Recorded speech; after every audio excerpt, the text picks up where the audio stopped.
जय हिंद। मैं हूं परवेज पवार और आप देख रहे हैं एलकेबी न्यूज। उत्तर प्रदेश की राजनीति में कई ऐसे परिवार रहे हैं जिनका प्रदेश और देश की सियासत में वर्चस्व रहा है। वर्तमान समय में उनके परिवार का कौन सदस्य सक्रिय राजनीति में है, किस सदन का सदस्य है, इस सीरीज में हम तमाम उन परिवारों के बारे में आपको बताएंगे और यह सीरीज हमारी लगातार चलती रहेगी। डेली हम आपको अपडेट देने की कोशिश करेंगे।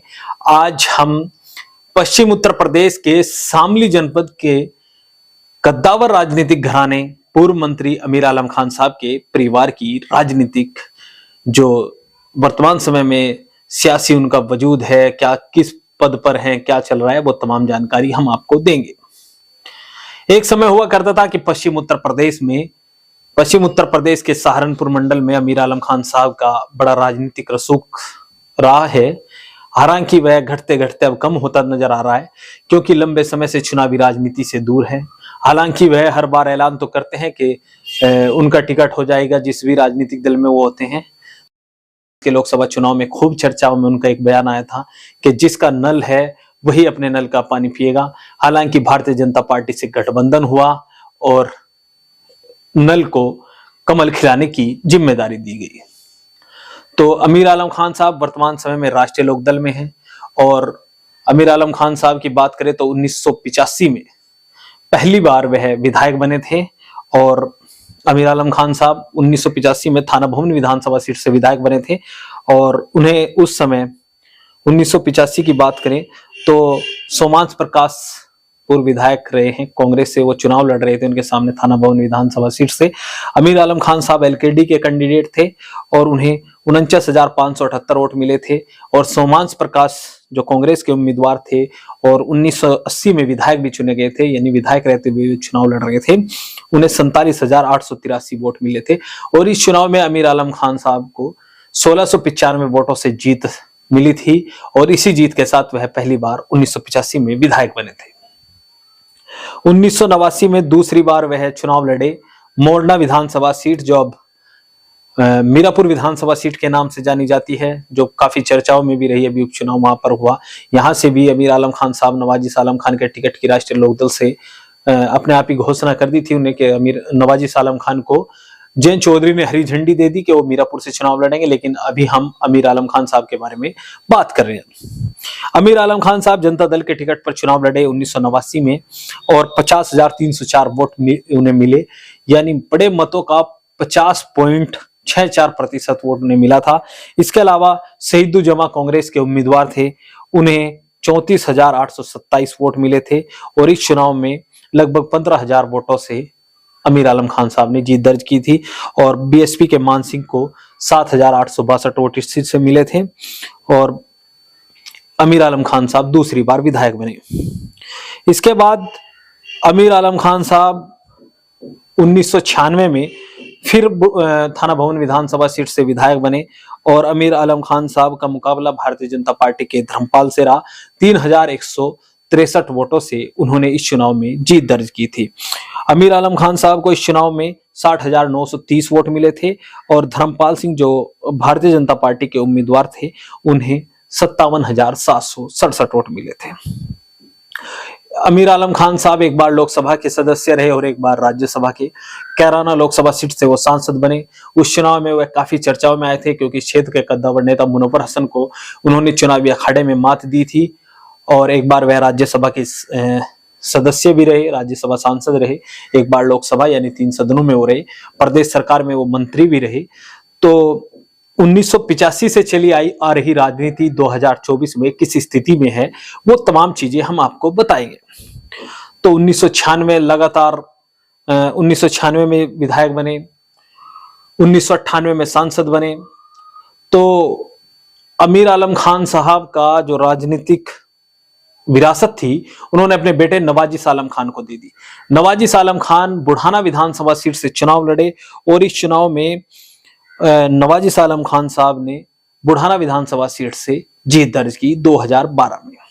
जब वह विधायक थे तो उन्होंने बहुजन समाज पार्टी के पक्ष में क्रॉस वोटिंग कर दी थी राज्यसभा के चुनाव में, जिससे नाराज होकर अखिलेश यादव ने नवाजी आलम खान समेत 4 विधायकों को अपनी पार्टी से बाहर का रास्ता दिखा दिया था, जिसमें गुड्डू पंडित, नवाजी सालम खान, इसके अलावा गुड्डू पंडित के भाई मुकेश शर्मा और श्याम प्रकाश जो हरदोई जिले की गोपामऊ विधानसभा सीट से विधायक थे। नवाजी सालम उस समय बुढ़ाना से थे और गुड्डू पंडित डिवाई बुलंदशहर की जो विधानसभा है वहां से, और गुड्डू पंडित के भाई मुकेश शर्मा वो शिकारपुर बुलंदशहर से विधायक थे।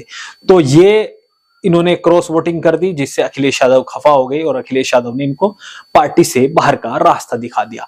अब 2017 का विधानसभा चुनाव हुआ, बहुजन समाज पार्टी के टिकट पर मीरापुर विधानसभा सीट से लड़े, लेकिन इस चुनाव में उनका प्रदर्शन बेहद खराब रहा और यहां पर सपा के लियाकत अली और भारतीय जनता पार्टी के अवतार सिंह भड़ाना के बीच कड़ा मुकाबला हुआ।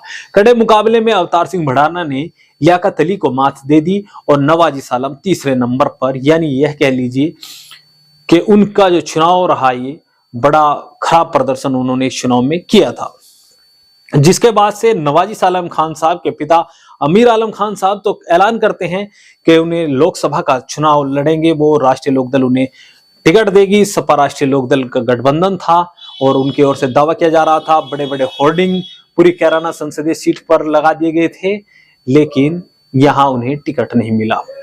अब 2024 में लोकसभा चुनाव के बाद उपचुनाव हुए, तो इस दौरान भी अमीर आलम खान साहब ने कहा कि राष्ट्रीय अध्यक्ष जो राष्ट्रीय लोकदल के हैं जयंत चौधरी, उनके द्वारा उन्हें कह दिया गया है कि उनका बेटा नवाजी सालम खान साहब जो पूर्व विधायक हैं वो बुढ़ाना विधानसभा सीट से विधायक का चुनाव लड़ेंगे, यानी विधानसभा में चुनाव लड़ेंगे मीरापुर विधानसभा सीट से।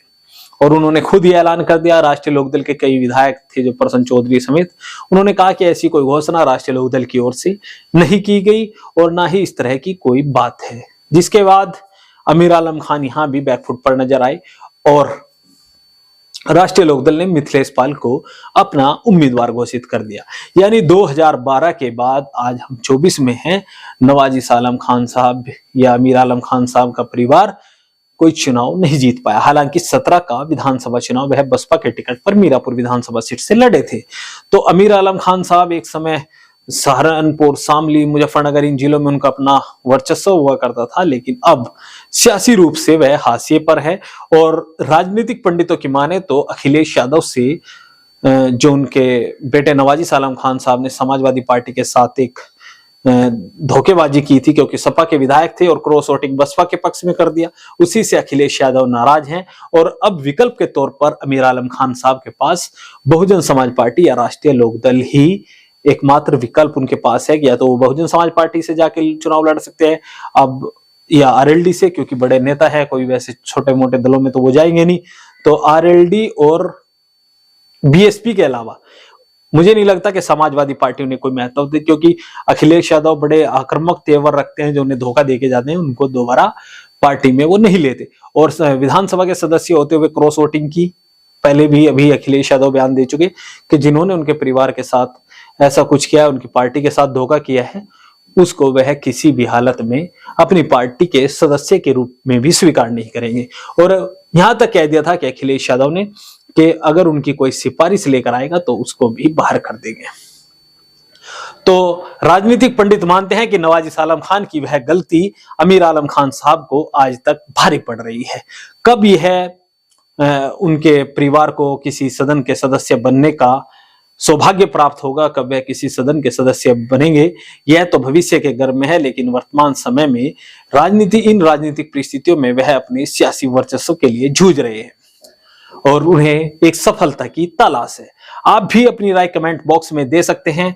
चैनल अगर आपने अभी तक सब्सक्राइब नहीं किया तो चैनल को भी सब्सक्राइब कर सकते हैं। वीडियो फेसबुक पेज पर देख रहे हैं तो हमारा फेसबुक पेज भी फॉलो करें। कल हम आपको अगली वीडियो में मुजफ्फरनगर जनपद के प्रतिष्ठित राजनीतिक परिवार राणा परिवार के बारे में बताएंगे। इसके लिए आप चैनल को सब्सक्राइब कर लें।